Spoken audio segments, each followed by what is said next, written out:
Sa taong 2017, habang nanonood ng telebisyon, narinig ni Hanagi Takamichi sa balita, ang nangyaring kaguluhan sa Tokyo Manjigang na nagresulta sa mga sibilyang nasawi, kasama na rito ang magkapatid na sina Naoto Tachibana at Hinata Tachibana.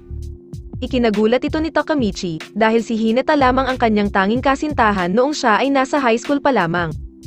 Nang biglang kumatok ang kanyang kapitbahay dahil sa lakas ng volume ng kanyang TV, kung saan humingi naman siya ng paumanhin.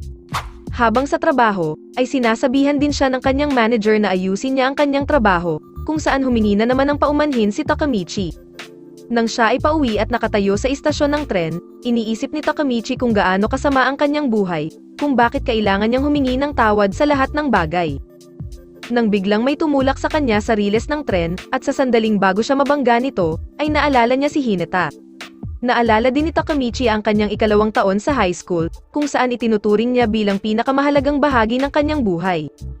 Matapos ang malakas na liwanag, nakita ni Takamichi ang kanyang sarili sa loob ng isang tren na dumating sa Shibuya, kasama ang kanyang mga kaibigan na sina Makoto, Yamagishi, Akon, at Takuya, na tinatawag siya na lumabas mula sa tren. Nang makita niya ang kanyang sarili sa salamin na may badoy na hitsura, tinignan niya ang kanyang cellphone at nakita niya na ito ay ika-4 ng Hulyo, 2005, kung saan eksaktong 12 taon na ang nakalipas.